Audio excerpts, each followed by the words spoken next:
Jeg skal i dag bevise omdrejningslegeme om x-aksen. Et omdrejningslegeme om x-aksen, det er, at vi har en funktion, hvor vi har fra a til b et integrale areal under funktionen. Det bliver nu drejet 360 grader om x-aksen, og vi får så måske, det her det er nok en skål, kan man forestille sig, den her cylinderagtige form. Så vi skal finde volumen om x-aksen, og den kan beskrives med pi til gange integral fra a til b til funktion f(x) i anden dx. Med udgangspunkt i integrationsprøven, som er en metode, hvor vi differentierer den her potentielle stamfunktion, og undersøger om differentialkoefficienten er lige med fx, og det er integrationsprøven. Så vi kan opstille den differentierede version af det her, som er vx mærke er lige med pi gange funktionen fx i anden. For at eftervise, at det her det er rigtigt eller gældende, tager vi nu fat i et lille stykke, altså en arealstrimmel af det her integrale, som vi kan beskrive delta volumen af x, og den længste, altså b-koordinatet her, er beskrevet fra funktionen ned til x-aksen. F til x plus delta x, det er bredden af arealstrimlen, det er delta x, og herover fx. Og punktet A er så blevet x, og punktet B er blevet x plus delta x. Og delta x, det er bredden fra A til B. Ja. For at kunne komme i gang, skal man opstille en dobbelt ulighed. Og det gør vi ved hjælp af, at vi har A-punktet her, som har højden fx. Der laver vi også et omdrejningslegeme om med bredden delta x.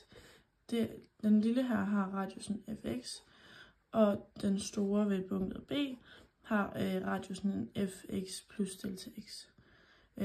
Så ud fra de her to, der kan vi opstille den her dobbelt ulighed.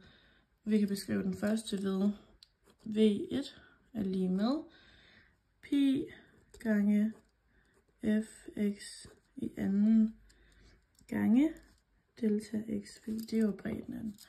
Den anden kan vi beskrive som v2 er lige med pi gange fx plus delta x i anden gange delta x igen bredden af den. Vi ved så, nu kan vi så opstille det her, den her dobbeltulighed.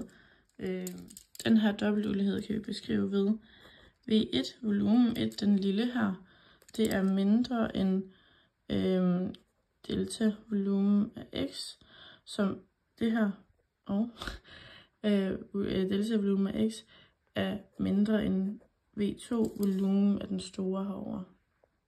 Jeg har nu sat v1 og v2 ind i formlen, vi lige har sat op, så vi har pi gange f af x i anden gange delta x er mindre end delta vx volumen af den herovre, som er mindre end pi gange fx plus delta x i anden gange delta x.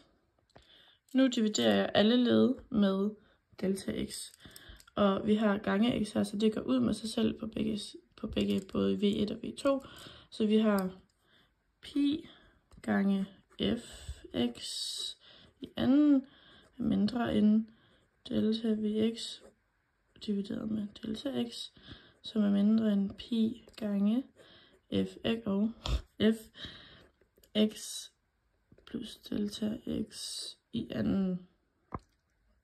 Vi skal nu forestille os, at delta x går mod 0, så vi bruger den her lim, som er limes, det, som betyder grænse. Så lim delta x går mod 0 og bliver uendeligt småt til pi gange fx i anden, som er mindre end der, og som går mod delta x, eller delta x, som går mod 0 til delta vx over delta x, som er mindre end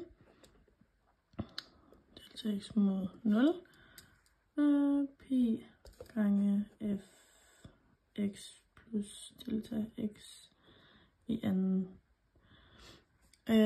Når delta x går mod 0, så bliver delta x 0. Så vi, det kan vi sætte ind i vores formel her. Så vi har nu pi gange f x i anden er mindre n. Ja, ups. Den der delta x mod 0, delta vx, delta x mindre n.